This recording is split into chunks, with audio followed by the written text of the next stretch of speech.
ബഹുമാനിയായി, ഞാൻ മൊയ്തീൻ ഷാ വിഷനിലേക്ക് എല്ലാവർക്കും സ്വാഗതം. നമ്മൾ ഭക്ഷ്യസാധനം ഉണ്ടാക്കി വേസ്റ്റാക്കി കളയുന്ന സാധനം നമ്മുടെ വീട്ടിൽ വരുന്ന പൂച്ചയ്ക്ക് ഇട്ട് കൊടുത്താൽ അത് കഴിച്ച് എവിടെയും പോയി കിടന്നോളും. അത് കൊടുക്കാതെ നമ്മൾ അത് സൂക്ഷിച്ച് ഭക്ഷ്യസാധനങ്ങൾ ഉറിയിൽ, പണ്ടൊക്കെ ഉറിയാണല്ലോ ഇത് നോക്കിയുള്ളത്, ഉറിയിൽ സൂക്ഷിച്ച് വയ്ക്കും. പാവം വിശപ്പ് സഹിക്കാൻ പറ്റും പൂച്ച വരും. പൂച്ച വന്ന് ഉറിയിൽ എത്തിപ്പിടിക്കും, ഉറി പൊട്ടി താഴെ വീഴും, ആൾക്കാരറിയും, പാത്രം പൊട്ടും, കള്ളിപ്പൂച്ച എന്ന് പറയും, ഓടിക്കും അല്ലെങ്കിൽ തല്ലിക്കൊല്ലും. മറിച്ച് നമ്മളായി വേസ്റ്റായി കളയുന്ന സാധനം അല്പം പൂച്ച കൊടുത്താൽ അത് ഭക്ഷണം കഴിച്ചോടെയും പോയി കിടന്നോളില്ലേ. അപ്പോൾ നമ്മുടെ അശ്രദ്ധ കൊണ്ടും അനാസ്ഥ കൊണ്ടും പൂച്ച ഇങ്ങനെ അനധികൃതമായി കഴിക്കാൻ വരുമ്പോൾ അത് വീണ് കള്ളിപ്പൂച്ച അത് പേരിടും. എനിക്ക് പറയാൻ കാരണം ഞാൻ മുസ്ലിമാണ്, മുസ്ലിം സമുദായത്തിൽപ്പെട്ടാണ്. മുസ്ലിം സമുദായത്തിൽ ജീവിക്കാനുള്ള അവസരം കൊടുക്കാതെ പല നിലക്കും അവരെ ലോകവ്യാപകമായിട്ട് തകർത്തുകൊണ്ടിരിക്കുമ്പോൾ, നിങ്ങൾ തന്നെ ഇസ്ലാമോഫോബിയ എന്നൊക്കെ പറയും, അതൊക്കെ പുതിയ പേരില്ലേ, തകർന്നു പോയി.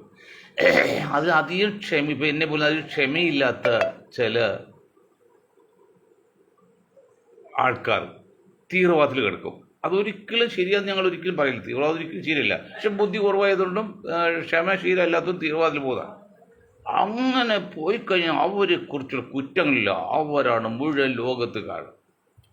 ഞാൻ ഈ മറുനാടൻ എന്ന് പറയുന്ന ചാനലിനോട് ഘോര ഇന്നിപ്പോൾ പ്രസംഗമായിട്ട് ബംഗ്ലാദേശിനെ കുറിച്ചൊക്കെ ആയിക്കോട്ടെ, കുഴപ്പമൊന്നുമില്ല, നല്ലത് തന്നെയാണ്.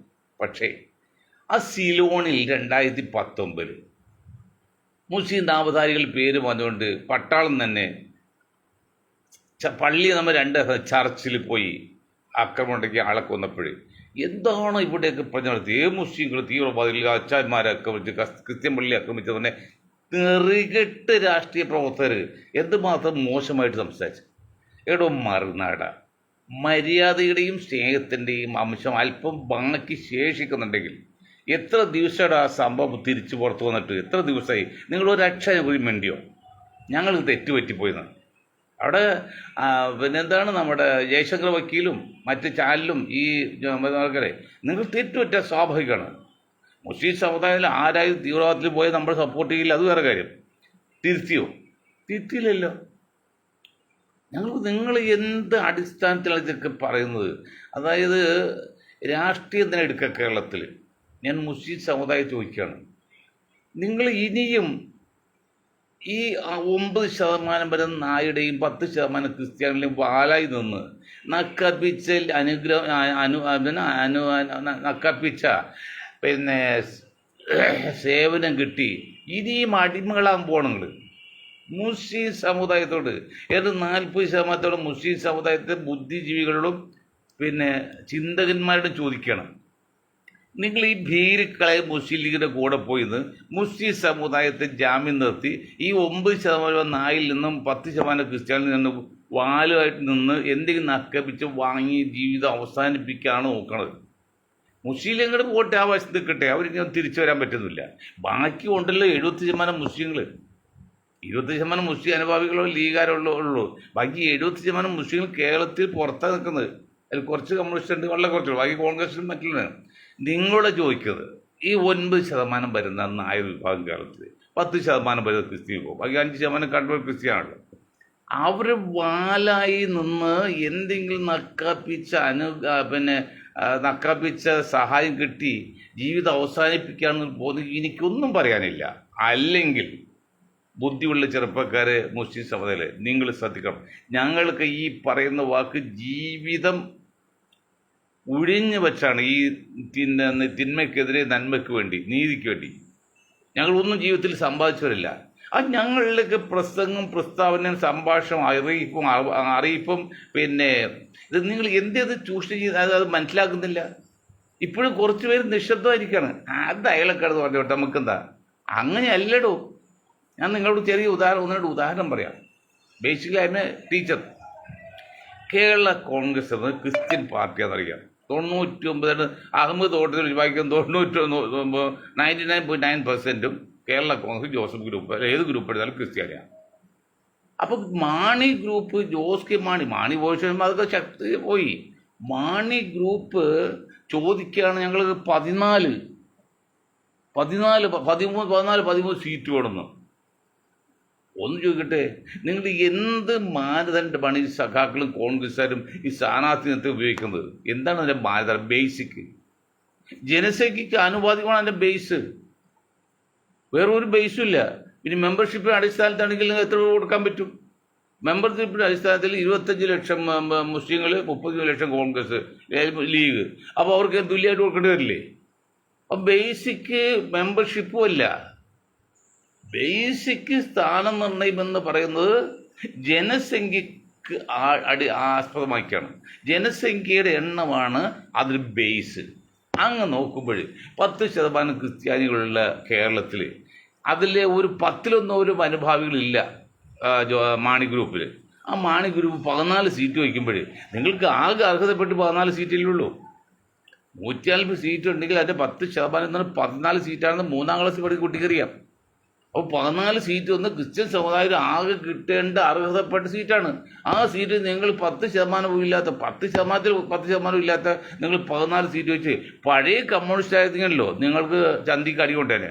ഇപ്പം കമ്മ്യൂണിസ്റ്റ് ഇല്ലല്ലോ, പണ്ട് നെയ്ച്ചോറ് പോലെ ബെയ്ച്ചോറുണ്ടാക്കിയതുപോലെ. ഇപ്പം കമ്മ്യൂണിസ്റ്റ് വലതുപക്ഷത്ത് പോയില്ലേ, ഇടതുപക്ഷത്ത് ഇല്ലല്ലോ. അതുകൊണ്ട് അവരും വേണ്ടതില്ല. അല്ലാതെ നാട്ടിൽ ഉറപ്പുള്ള പഴയ സഖാക്കളായിരുന്നെങ്കിലോ ചന്തിക്കടിക്കും. എന്ത് മാനദണ്ഡം ഈ 14 ചോദിക്കാൻ കാരണം? നീ അത് അങ്ങനെ എണ്ണത്തിന് അടിസ്ഥാനത്തിലാണ് സ്ഥാനമാനങ്ങൾ പങ്കിടേണ്ടത് എങ്കിൽ അങ്ങനെയാണ് ബേസ് 100% ശരി. എങ്കിൽ ഈ 40% വരെ സമുദായത്തിൽ എത്ര കിട്ടുള്ളൂ? നിങ്ങൾ എത്ര കിട്ടും? നിങ്ങൾക്ക് ഈ മുസ്ലിം ലീഗ് 10-27 സീറ്റ് കൊടുത്തുകൊണ്ട് ബാക്കി 5-6 സീറ്റ് തോൽക്ക് സീറ്റ് മുസ്ലിങ്ങൾക്ക് കൊടുത്തുകൊണ്ട് കോൺഗ്രസ്സുകാരെ നിങ്ങൾ കൈയഴുകി രക്ഷപ്പെടാൻ നോക്കുകയാണെങ്കിൽ അത് സമ്മതിക്കില്ല. ഞാനല്ലേ സമ്മതിക്കാത്തത്, ആ ജനം സമ്മതിക്കില്ല. അറബിക് സർവകലാശാല കൊടുക്കാത്തതിൻ്റെ പിണക്കവും വൈരാഗ്യവും ദേഷ്യവും നിലനിൽക്കും, ഉള്ളിൽ പോഞ്ഞു നിൽക്കുമ്പോഴാണ് ഈ BJP എന്നൊരു മാരണം വരാതിരിക്കാൻ വേണ്ടി തൽക്കാലം ഒന്ന് ഒഴിവാക്കാൻ വേണ്ടി ഈ തന്ത്രം ഉപയോഗിക്കുന്നത്. ആ തന്ത്രം ഉപയോഗിക്കുമ്പോൾ അതുപോലും UDF കോൺഗ്രസ് മനസ്സിലാകുന്നില്ലെങ്കിൽ ഇപ്പം ഇതുണ്ട് ടിനി ടോം. ഇപ്പോൾ സതീശനെ വലിയ ദൈവമായിട്ട് കണക്കാക്കിയെന്നുള്ള സീറ്റ് കൊടുത്ത് ടിനി ടോമിന് പക്ഷേ സീറ്റ് കൊടുക്കും. അത് വേറെ സീറ്റ് ഉണ്ടായിരുന്നില്ല ഇവിടെ. ഒരു പറയുമ്പോൾ നിങ്ങൾ തെറ്റിദ്ധരിക്കും. ഇതല്ല കാര്യം പറയാതിരിക്കാൻ പറ്റുമോ? നമ്മുടെ സിദ്ദീഖിനെ പണ്ട് 20-25 വർഷം പെണ്ണ് കേസ് എടുത്തിട്ട് ആരോട് എടുത്തിട്ട് സിദ്ദീഖ് മണ്ടൻ കള്ളൻ. ഞാൻ പറഞ്ഞത് കാരണം ഒരിക്കൽ ഞാൻ യോഗത്തിൽ ക്ഷണിച്ചു. എന്താ ക്ഷണിച്ചറിയോ? നമ്മുടെ രാമേന്ദ്രൻ സാറിനെ ജയിലിൽ പിടിച്ചിട്ടില്ല ദുബായിൽ. അപ്പോൾ അതിനൊരു ഒരു പ്രതിഷേധ യോഗം ടൗൺ ഹാൾ വിളിപ്പോഴേ ഞാൻ അദ്ദേഹത്തെ വിളിച്ച് അദ്ദേഹം സംഭവിച്ചാണ്. നേരം വിളിച്ചു. അയ്യോ എനിക്കറിയോ, ഓർമ്മയില്ലെന്ന് പറയും. അവസാനം ഞാൻ അദ്ദേഹത്തെ പഠിപ്പിച്ച സാറിനെ വിളിച്ചെന്താണെന്ന് അറിയുമോ? ആ മരിച്ചുപോയ പത്രാധിപരെ വിളിച്ച് ഉദ്ഘാടനം ചെയ്തു. അപ്പോൾ അതൊക്കെ ആ മുറിവുറപ്പ് എനിക്കുണ്ട്. എങ്കിൽ ഞാൻ വിട്ടുകളഞ്ഞു. എങ്കിലും അയാൾക്ക് ഇത്തവണ പാർലമെന്റിലേക്ക് സീറ്റ് കൊടുക്കാൻ കോൺഗ്രസ് തീരുമാനിച്ചു. അത് കൊടുത്തില്ല. ഇപ്പോൾ അസമിൽ കിട്ടുന്നുണ്ടോ? അയാൾ 25 വർഷം കൊണ്ട് പെണ്ണേഴ്സിൽ കുടുക്കി അയാൾ നാട്ടിൽ കിടന്നില്ലേ? ആ പെണ്ണേഴ്സ് എന്താ സംഭവം അറിയുമോ? 10-25 വർഷം മുമ്പ് പാതിരാത്രി ഒരു പെണ്ണ് ഒറ്റയ്ക്ക് ഒരു റൂമിലേക്ക് ചെന്നിട്ട് പറ്റിച്ചു പറഞ്ഞാൽ എന്താ അർത്ഥമുള്ളത്? എന്തുകൊണ്ടാ? അതുപോലെ ഷെമ മുഹമ്മദ് വലിയ നോക്കണം. നിങ്ങൾ എവിടെ 24 സീറ്റ് ഈ മുസ്ലിം സമുദായത്തിൽ നിങ്ങൾ കോൺഗ്രസ്സുകാരെ നിങ്ങൾ എവിടെ കൊടുക്കും? UDF കാരെ എവിടെ കൊടുക്കും? എങ്ങനെ കൊടുക്കും? ആർക്ക് കൊടുക്കും? എപ്പോൾ കൊടുക്കും? എന്ന് കൊടുക്കും? നിങ്ങൾ വെറുതെ വേഷം കെട്ടെടുത്തരുത്, വെറുതെ ജനങ്ങൾ പൊള്ളിയാക്കരുത്. മുസ്ലിം ലീഗിനെ തങ്ങളെയോ കുഞ്ഞാക്കാനൊക്കെ നിങ്ങൾക്ക് അധികാരം കാണിച്ച് നക്കാപ്പിച്ച് കാണിച്ച് ഈ ആട്ടിൻകുട്ടിക്ക് പ്ലാവില കൊണ്ടുനടക്കും പോലെ കൊണ്ടുനടക്കാം. പക്ഷെ മൊയ്തീൻ ഷാ നയിക്കുന്ന ഗ്രൂപ്പിന് ഇത് പറ്റൂല. അവർ സമ്മതിക്കില്ല അതിന്. അത് എൻ്റെ ആളെ കൊന്നിട്ടും കാര്യമില്ല. 10,000 ആൾക്കാർ വേറുണ്ട്. ഇപ്പോൾ ഒരു മൊയ്തീൻ ഷാ വേണമെങ്കിൽ കൊല്ലാം, പല വ്യക്തിയല്ലേ, പ്രായ ആളല്ലേ. പക്ഷെ 10,000 ആൾക്ക് ചോദിക്കാൻ വേറിട്ടോടെ അതും പറ്റൂല. നിങ്ങൾ ന്യായമായിട്ട് സതീഷാണെങ്കിലും ആരാണെങ്കിലും ജനസംഖ്യക്ക് ആനുപാതികമായിട്ടുള്ള സ്ഥാനമാനങ്ങൾ എല്ലാ വിഭാഗങ്ങൾക്കും കൊടുക്കണം. എല്ലാ വിഭാഗങ്ങൾക്കും, അല്ല മുസ്ലിങ്ങൾക്ക് മാത്രമല്ല. പക്ഷെ മുസ്ലിങ്ങളുടെ കാര്യത്തിൽ ഒരാളിൽ പോലും നിങ്ങൾ പറയുന്നില്ലല്ലോ. ദളിതിൻ്റെ കാര്യം പറയുന്നില്ല. ദളിത് ജനസംഖ്യ ആനുപാതികമായിട്ട് ആ 14 സീറ്റ് കിട്ടും, ഒരു ഡൗട്ടില്ല. 14 സീറ്റാണ് ജനസംഖ്യ ആലോചിച്ച് നോക്കുക. 10% 14 സീറ്റ് അത് കിട്ടും. അങ്ങനെ നിയമമുണ്ട്. ക്രിസ്ത്യൻസിന് കിട്ടിയ കൂടുതൽ, നായർക്ക് കിട്ടുന്ന കൂടുതലുണ്ട്. ചോനും ഏതാണ്ട് തുല്യമായിട്ട് കിട്ടുന്നില്ല. വോട്ട് കൊടുക്കുന്നത് UDF കിട്ടുന്നില്ല, LDF കൊടുക്കുന്നില്ല. അപ്പം 7 വിഭാഗത്തിനും, പക്ഷേ മുസ്ലിം സമുദായത്തിനും ഇവിടെ മാന്യമായ അവസ്ഥ കിട്ടത്തില്ല. ഈ അത് UDF കിട്ടാതിരിക്കാണ് 80% 90% വോട്ടും പോകുന്നത് LDF ആയതുകൊണ്ട് UDF അധികം സീറ്റ് കൊടുത്തിട്ട് കാര്യമില്ല, സീറ്റ് പോവുള്ളൂ, ജയിക്കില്ല. പക്ഷെ മുസ്ലിം സമുദായമില്ലല്ലോ. 97% വോട്ട് നിങ്ങൾക്ക് കൊടുക്കല്ലേ. നിങ്ങൾ എവിടെയാണ് ഇത് എന്നാണ് എല്ലാം പറഞ്ഞു ഒരു സ്ഥാന തീരുമാനം രഹസ്യമായിട്ട് വെച്ച് പ്രഖ്യാപിക്കാൻ മാത്രമേ ഉള്ളൂ. ഇനി ഇത് പുറത്ത് വരുമ്പോൾ 24 പേര് നിങ്ങളുടെ ഈ കോൺഗ്രസ് അല്ലെങ്കിൽ കോൺഗ്രസ് നിൽക്കുന്ന മുന്നണിയിൽ ലീഗിൻ്റെ ഒഴിച്ച് ബാക്കി കിട്ടിയില്ലെങ്കിൽ വലിയ ഗുരുതരമായ അപകടം, വലിയ അപകടം. ആ അപകടത്തെ തടക്കാൻ കുഞ്ഞാക്കനെ കൊണ്ട്, താങ്കളെ കൊണ്ട് സാധിക്കില്ല. കാരണം മുസ്ലിം സമുദായത്തിൻ്റെ ആകെ 25% മാത്രമാണ് ലീഗ് പറയുന്നത് നിൽക്കുന്നുള്ളൂ. അത് ഞാനല്ല പറഞ്ഞു. പാലക്കാട് മുതൽ കാസർഗോഡ് 65 സീറ്റ് മത്സരിച്ചു, 5 സീറ്റ് കോൺഗ്രസ് കിട്ടുള്ളൂ, ബാക്കി 60 സീറ്റിൽ തോറ്റു. എന്തുകൊണ്ടാണ് കിട്ടുമല്ലേ? അപ്പം അങ്ങനെ മുസ്ലിം ലീഗിൻ്റെ കുഞ്ഞാക്കയുടെ കയ്യിൽ ഒതുക്കുന്നില്ല ഇത്. ബാക്കി 75% മുസ്ലിം വോട്ടർമാർ കിടക്കുന്ന പുറത്താണ്. അവർ നിങ്ങൾക്ക് അനുകൂലമാക്കിയെടുക്കാൻ നമ്മൾ പരമാവധി ശ്രമിച്ചുകൊണ്ടിരിക്കുന്നതനുസരിച്ച് ആ ഭാഗം വിജയത്തിലെത്തി.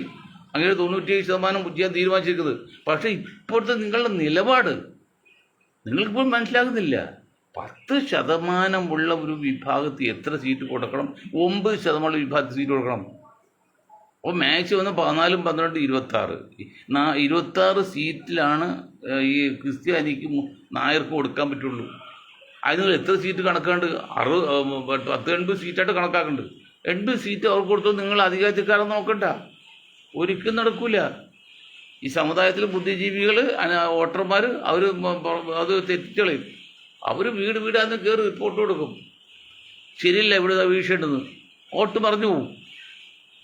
അത് വോട്ട് മറിഞ്ഞു പോകാതെ ഇന്ത്യൻ UDF കേരളത്തിൽ അധികാരത്തിൽ കയറാനുള്ള അവസരമുണ്ട്. ഉണ്ടെങ്കിൽ ആ അവസരം വിനിയോഗിക്കുകയാണെങ്കിൽ മുസ്ലിം സമുദായം നിങ്ങൾ തൃപ്തിപ്പെടുത്തണം. അവർക്ക് മാന്യം അംഗീകാരം കൊടുക്കണം. എന്നോട് ആൾക്കാർ ചോദിക്കുകയാണ്, ഞാൻ കോൺഗ്രസ് പുകഴ്ത്തി ഇത്തവണ UDF അധികാരത്തിൽ കയറ്റം, ലീഗിനെ പുകഴ്ത്തി ഇങ്ങനെ പറഞ്ഞു വരുമ്പോൾ മുസ്ലിം സമുദായത്തിൽപ്പെട്ടും മുസ്ലിം അല്ലാത്ത സഖാക്കളൊക്കെ ചോദിക്കുകയാണ്, എടോ നിങ്ങളെന്താ ഈ TH മുസ്തഫയുടെ മോൻ TH മുസ്തഫ മരിച്ചപ്പോൾ എത്ര മോനെ അധികാരത്തിൽ കയറ്റി? MI ഷാനവാസ് മരിച്ച് എത്ര ആൾ അധികാരത്തിൽ കയറ്റി? അങ്ങനെ മുസ്ലിം സമുദായം മരിക്കുന്ന ഓരോരുത്തരും അനുയായികളോ മക്കളെയോ ആരും കയറ്റിയിട്ടില്ല. കയറ്റി ചരിത്രം പറയൂ. ഏതെങ്കിലും മുസ്ലിം നേതാവിൻ്റെ മകൻ ഇപ്പോൾ ഇതുണ്ട്, നിലമ്പൂര് ഒരു ചെറിയ വേണ്ടി പറയാതെ, അത് മാത്രമല്ല പോരല്ലോ, ഇത്രയോട് പറയാം. TH മുസ്തഫയുടെ മകൻ സക്കീർ ഹുസൈന് ഇലക്ഷൻ മത്സരം MLA ആകാൻ പറ്റാത്ത എന്ത് അയോഗ്യതയാണ് ഉള്ളത്? അല്ല, രാഷ്ട്രീയ പാരമ്പര്യമല്ലേ, സമ്പത്തില്ലേ, വിദ്യാഭ്യാസമില്ലേ? എന്താണ് അതിനെക്കുറിച്ച് നിങ്ങൾ മിണ്ടാത്തത്? ആ സക്കീർ ഹുസൈനേക്കാൾ എത്രയോ ജൂനിയറായ ഒരാളാണ് തങ്കച്ചൻ നോമി എന്ന് പറഞ്ഞുകൊണ്ട് ഇപ്പോൾ പെരുമ്പാച്ച പെണ്ണേഴ്സിൽപ്പെട്ട ആൾക്ക് കൊടുത്തിരിക്കുന്നത്. ഇപ്പോഴും ഏതാണ്ട് പുള്ളിക്ക് കൊടുക്കാൻ സാധ്യത. പെണ്ണേഴ്സൊന്നും കണക്കാക്കില്ല കോൺഗ്രസ്. ഞാൻ ഇന്നൊരു ഫോട്ടോ ഉണ്ട്, സതീശൻ്റെ യോഗത്തിൽ നമ്മുടെ INTUസിൻ്റെ പ്രസിഡന്റ് പുള്ളിക്കാരൻ 100 കോടി അടിമതിപ്പെട്ട പുള്ളി ഫോട്ടോ വെച്ച് എറണാകുളത്തോളം ഫ്ലെക്സ് ഉണ്ട്. കാരണം സതീഷിന് കയ്യിലെടുത്തിട്ട് 5-6 കോടി കിട്ടാലും വെള്ളം ഇത്തരം സീറ്റ് കിട്ടാൻ ഉദ്ദേശിക്കുന്നത്. 100 ഒറ്റ തോറ്റു പോവില്ലേ? അത്രയോട് ജനങ്ങളാകുന്ന കള്ളനാണ്. അങ്ങനെ നിങ്ങൾ ഓരോരുത്തരെയും സ്വാധീനിച്ചും കൈക്കൂലി വാങ്ങിച്ചും പണം വാങ്ങിച്ചും അർഹതയില്ലാത്തവർക്ക് കൊടുത്തു കഴിഞ്ഞാൽ രാജ്യം ഭരിക്കാമെന്ന് വിചാരിക്കണ്ട. നിങ്ങൾക്ക് പണം ഉണ്ടാക്കുകയൊക്കെ ചെയ്യാം, ഒരു പരിധിവരെ MLA ആകാം. പക്ഷേ രാജ്യം ഭരിക്കണമെങ്കിൽ അത് വ്യത്യാസമാണ്. കാരണം അത് ജനങ്ങളുടെ കയ്യിൽ അധികാരം കിടക്കുന്നത്. ആ ചന്ദ്രശേഖരനോ ആയിട്ടാണ് 100 കോടിയാണ് വോട്ടിൻ്റെ ഇറക്കത്തിൽ ഇതിനെക്കുറിച്ച് പറഞ്ഞത്. ആരോടും ഇപ്പോൾ കേൾക്കാനില്ല. അവിടെ CATയും INTC ഒന്നായി പങ്കിട്ടെടുത്തു. കാരണം എന്തെങ്കിലും സാധ്യത വരുന്നുണ്ട്, ആ ആളുടെ പേരിൽ പെണ്ണേഴ്സ് എടുക്കും, അല്ലെങ്കിൽ എന്തെങ്കിലും കുഴപ്പമുണ്ടാകും, ഇല്ലാത്ത കേസ് കുത്തിപ്പോക്കും. അപ്പം അങ്ങനെ ചെയ്ത് ഈ സമുദായത്തെ നിങ്ങൾ ഒതുക്കാതെ നശിപ്പിക്കാന്ന് വിചാരിച്ചാൽ അതിന് പകരം തങ്ങളുടെ തൊപ്പി വെച്ച ഫോട്ടോയും കുഞ്ഞാക്കയുടെ ഫോട്ടോയും വെച്ച് കഷണ്ടി ചിലപ്പോൾ നല്ല വീതിൽ ഞെറ്റിയാണ് കുഞ്ഞാക്ക ഭാഗ്യലക്ഷണമാണ് കെ തോമസും കുഞ്ഞാക്ക അങ്ങനെ വീതിൽ ഞെട്ടി അത് ഭാഗ്യലക്ഷണമാണ് എന്തോട്ടെ അവർ രണ്ടുപേരും വെച്ച് നിങ്ങൾ വോട്ട് വാങ്ങി ജയിക്കാമെന്ന് ആഗ്രഹിക്കുന്നതിൽ അതിനേക്കാൾ വലിയ മണ്ടത്തിൽ വരില്ല. അവിടെ ഞാൻ പിന്നെ വീണ്ടും പറയുന്നത്, ഈ നോമ്പ് കാലത്ത് പള്ളിയിലേക്ക് പോകേണ്ട സമയമായിക്കൊണ്ടിരിക്കുകയാണ്. ഞാൻ ഇത് നിങ്ങളോട് പറയുമ്പോൾ എനിക്കൊരു ഈ ഒരു മാസം ലീവ് എടുക്കാം, അവർ പറയാനുള്ള കാര്യങ്ങൾ പറ്റിയില്ലേ. നിങ്ങൾ മുസ്ലിം സമുദായത്തിലെ ബുദ്ധിജീവികളെ, ചിന്തകന്മാരെ, ചെറുപ്പക്കാരെ, വിദ്യാഭ്യാസമുള്ളവരെ, നിങ്ങൾ എന്താണ് വേണ്ടതിനെക്കുറിച്ച് പ്രതികരിക്കാത്തത്? ഒന്നുകിൽ നിങ്ങൾ ഇത് ഏറ്റെടുത്ത് താഴ്ത്തിക്കോ, എനിക്ക് ഒരു നിർബന്ധമല്ല ഇരിക്കുന്നത്, അല്ലെങ്കിൽ നിങ്ങൾ ഇത് സപ്പോർട്ട് ചെയ്യും. കുറേ പേര് സപ്പോർട്ട് ചെയ്തില്ല, അതേ ഇപ്പം പറയാൻ കാരണം കുറേ പേര് ഇത്രയും വിശദമായിട്ടും സത്യമായിട്ടും കണക്കുദ്ധരിച്ചിട്ടും അതേക്കുറിച്ച് മൈൻഡ് ചെയ്യാതെ പോകുന്ന ഒരു ചെറിയൊരു വിഭാഗം ആൾക്കാരുണ്ട്. അതുപോലും പാടില്ല എന്നാണ് എല്ലാവരും പറയുന്നത്. ഷാവിഷൻ ചാനലല്ലേ, ഷാവിഷൻ വരും.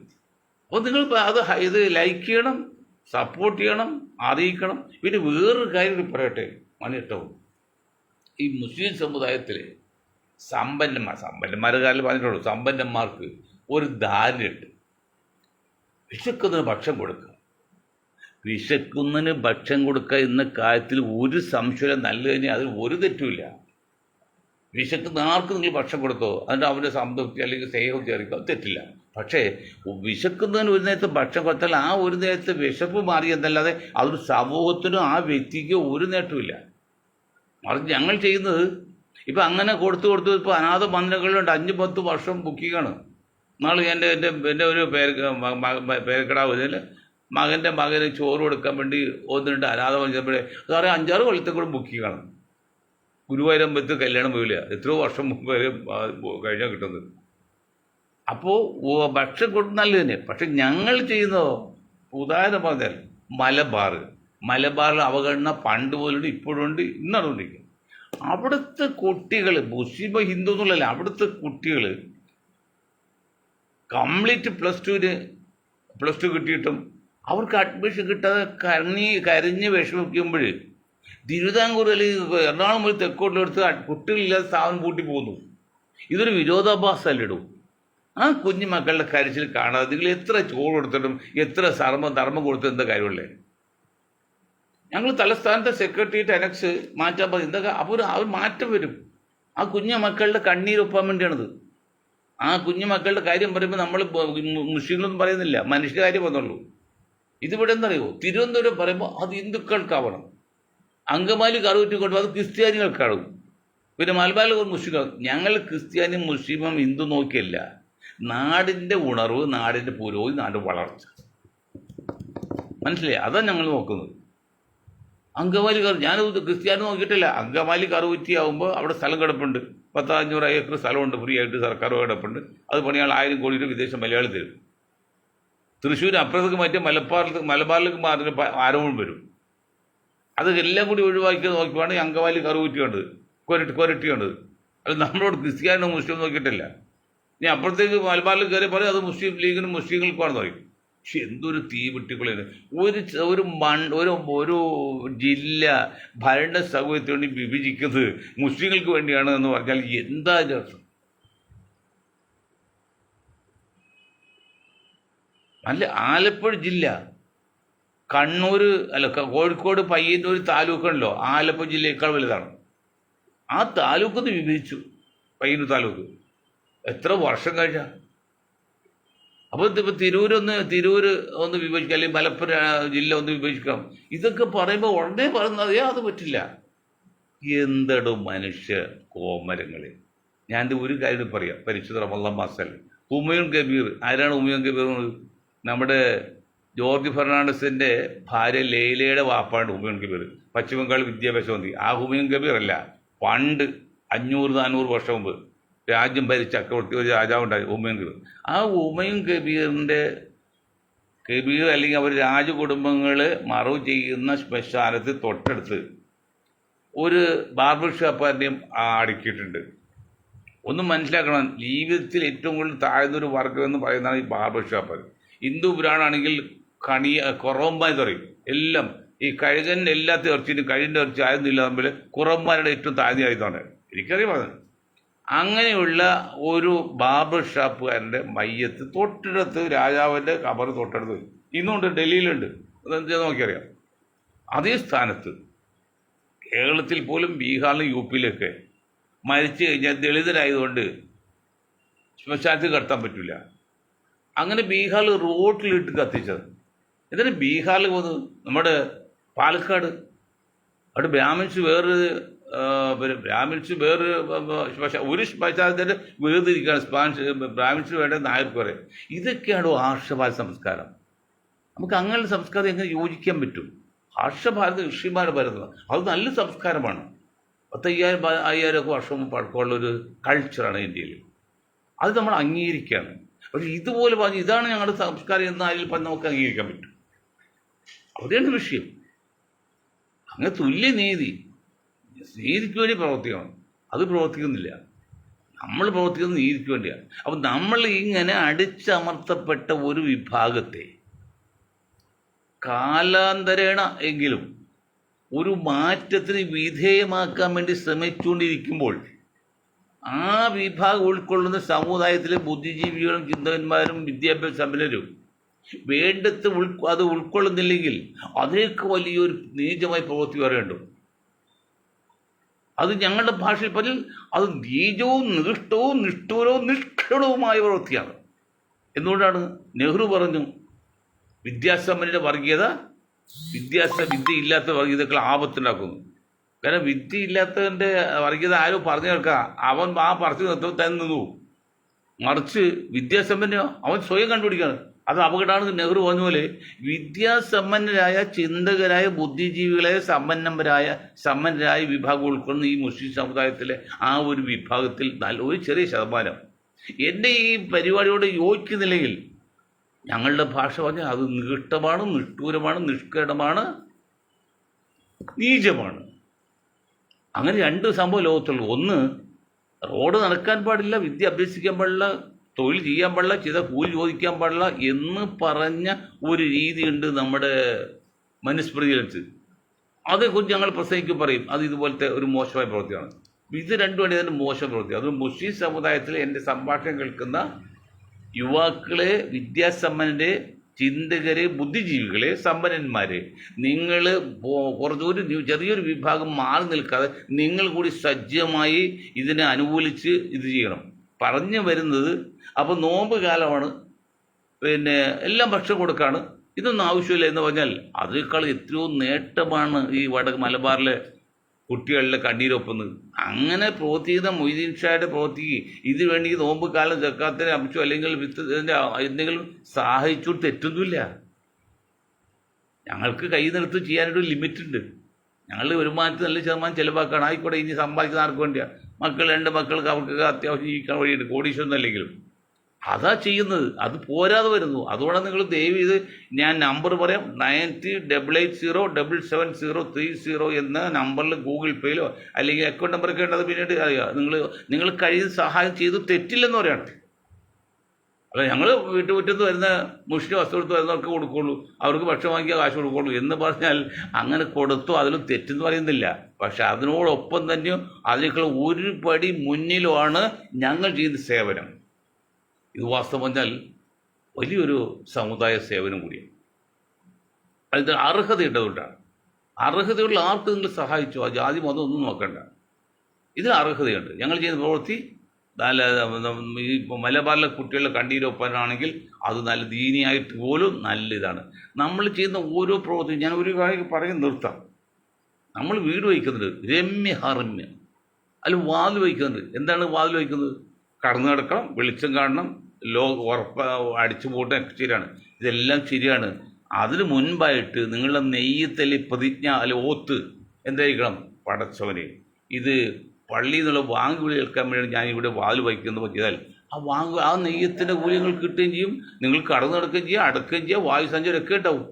അതുപോലെ ഞങ്ങൾ ചെയ്യുന്ന ഓരോ പ്രവൃത്തിക്കും അല്ലാഹുവിനോട് ചോദിക്കുന്നത്, പടച്ചവനെ ഇതിലെ ഓരോ കാൽപ്പാടും സൽക്കർമ്മമായിട്ട്, അതായത് നല്ല ഇബാദത്തായി കണക്കാക്കി അതിൻ്റെ പ്രതിഫലം യുഗത്തിലും പരിസ്ഥിതി ദൈവം പടച്ചവനെന്ന് ഞങ്ങൾ പ്രാർത്ഥന. അല്ല മന്ത്രിയാക്കണമെന്ന് എം എൽ എ ആക്കണമെന്ന് പഞ്ചായത്ത് മെമ്പർ ആക്കണമെന്നില്ല, അതൊന്നും നമ്മളാവില്ല. യഥാർത്ഥ ഒരു ഭക്തൻ ഒരിക്കലും അധികാരത്തെത്തൂല. ഇത് ഞാൻ പള്ളികളിൽ ഭരണം കിട്ടാൻ വേണ്ടി ജനാധിപത്യ രീതി അതൊരു വോട്ടിട്ട് പഞ്ചായത്ത് പ്രസിഡന്റ് അല്ല പള്ളി പ്രസിഡന്റ് ആവുന്നു. എന്ത് ആത്മാർത്ഥത ഉണ്ടെങ്കിൽ ഞങ്ങൾക്ക് ഞാൻ പറയാം 3-4 പള്ളി, ഒരു പള്ളി സ്വന്തമായിട്ടും ബാക്കി 3-4 പള്ളി പ്രസിഡന്റ് പറഞ്ഞിട്ടുണ്ട്. അതെല്ലാം സാധിച്ചിട്ട് നമ്മൾ അവിടെ ഒന്നും കമ്മിറ്റി പോലും വന്നിട്ടില്ല. കാരണം അള്ളാഹു പറയുന്നത് നിങ്ങൾ ഇബാദത്ത് ചെയ്ത പള്ളിയിലൊന്നും കുഴപ്പമില്ല, പള്ളിയായിട്ട് അധികം ഇടപഴകണ്ട ഏത് ഭരണത്തിൽ. പക്ഷെ നിന്ന് പോകുന്നുണ്ട് നമ്മൾ ഇടപെട്ടു, അങ്ങനെ ഇടപെട്ട സംഭവമുണ്ട്. ഒരിക്കലും ഞങ്ങളുടെ മഹലിൽ നിന്ന് പോയി ഞാൻ ഹജ്ജ് കഴിഞ്ഞ് 77 വന്നപ്പോൾ നിന്ന് സമയത്ത് നമ്മൾ ഇടപെട്ടിട്ടുണ്ട്. അത് പുതുക്കി പണി ഇടപെട്ടുണ്ട്. അത് കഴിഞ്ഞ് നമ്മൾ കമ്മിറ്റിയിൽ പോയിട്ടില്ല. ഇവിടെ കലൂർ ചില പള്ളികളിലൊക്കെ മെമ്പർഷിപ്പ് വോട്ടേഴ്സ് ലിസ്റ്റിട്ടാണ് പ്രസിഡന്റ് ആകാൻ ശ്രമിക്കുന്നത്.